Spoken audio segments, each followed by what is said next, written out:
History of the F-35B Lightning. Lockheed Martin's F-35 Lightning II bought its capabilities based on thinking developed through evolving requirements since at least 1983, when the U.S. Navy launched its Advanced Tactical Aircraft (ATA) program to find a stealthy replacement for the Grumman A-6 Intruder. That same year, the Defense Advanced Research Projects Agency (DARPA) began its Advanced Short Takeoff/Vertical Landing (ASTAVL) effort, looking to develop a supersonic successor to the Harrier. Two classified programs ran under ASTAVL, which was always intended to produce information of value to the US and UK. The ASTAVL Strike Fighter (SSF) research ran from 1987 to 1994 and examined the feasibility of creating the technologies necessary for a stealthy, supersonic ASTAVL fighter, while the Common Affordable Lightweight Fighter (CAF) program ran for just a year from 1993, combining the ASTAVL and SSF work into a single effort to provide a Harrier replacement specifically for the US and UK. Meanwhile, ATA had suffered insurmountable technological and financial challenges and closed down in 1991. In 1990, however, the U.S. Navy had already turned its attention to replacing the Grumman F-14 Tomcat, for which requirement the USAF Advanced Tactical Fighter (ATF) was seen as a potential basis. The proposal was examined as the Naval ATF, but dismissed in 1991 as too expensive. ATF ultimately evolved into today's Lockheed Martin F-22 Raptor. The USAF had begun a replacement program of its own in 1990. The multi-role fighter, MRF, was to succeed the General Dynamics F-16 Fighting Falcon. By 1992, MRF was also being considered as a replacement for the USAF Fairchild Republic attended Thunderbolt Roman II and US Navy McDonnell Douglas F/A-18C/D Hornet fleets. But as budgets and forces were cut following the end of the Cold War, F-16 upgrades became more attractive, and with its focus on ATF, the USAF ended MRF in 1993.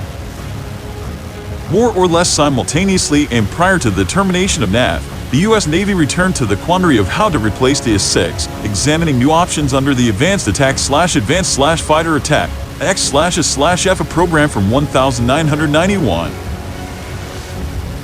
Because it promised to create an aircraft of superior performance and capability, the USAF identified X/A/F as a potential replacement for its General Dynamics F-111, McDonnell Douglas F-15E Strike Eagle, and Lockheed F-117 and Nighthawk platforms.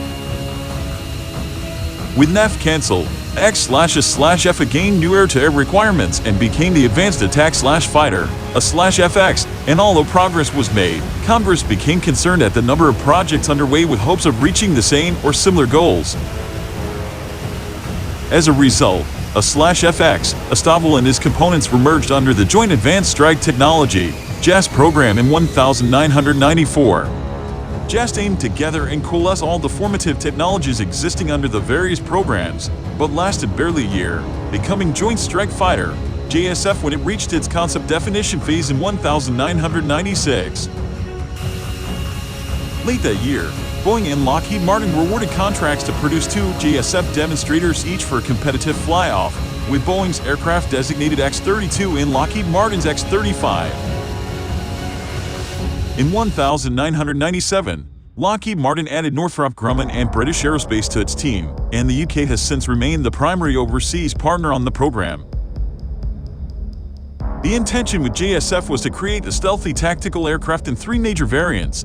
The conventional takeoff and landing (CTOL) model was primarily an F-16 replacement.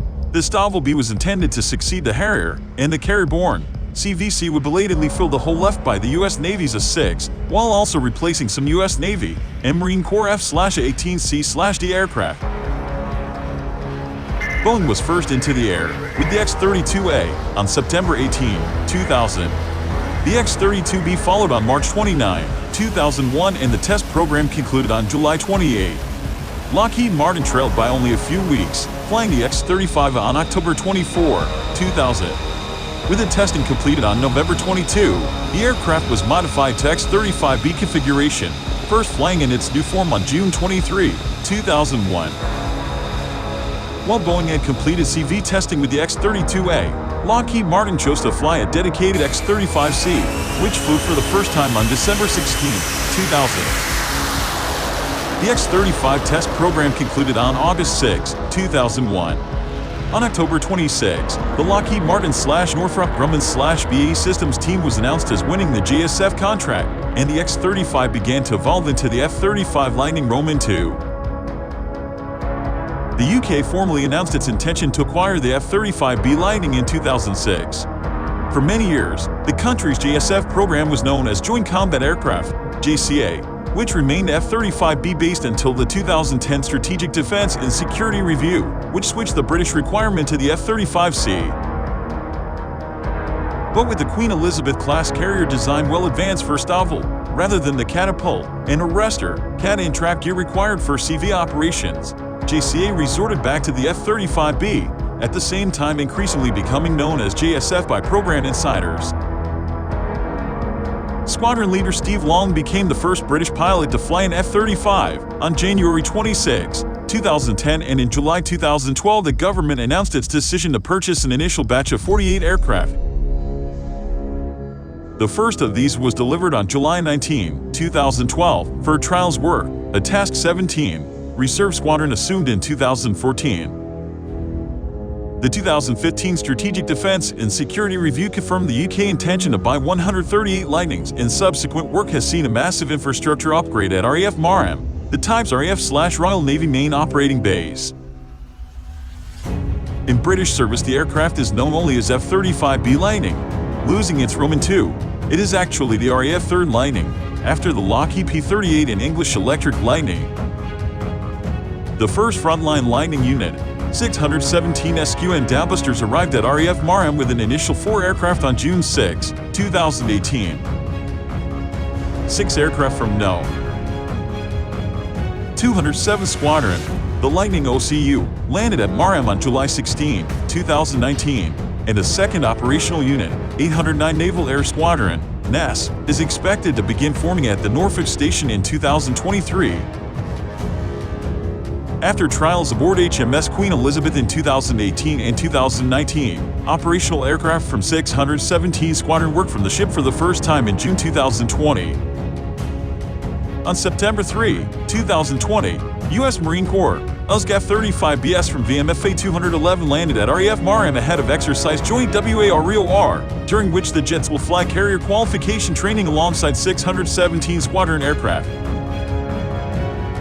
The work is an essential prelude to Carrier Strike Group 21, CSG-21, planned for 2021 as HMS Queen Elizabeth's first operational cruise, during which it will embark UK and US F-35BS. On the return from Joint WAR, the combined USG and UK F-35B force will engage in exercise Crimson WAR from RAF Marham.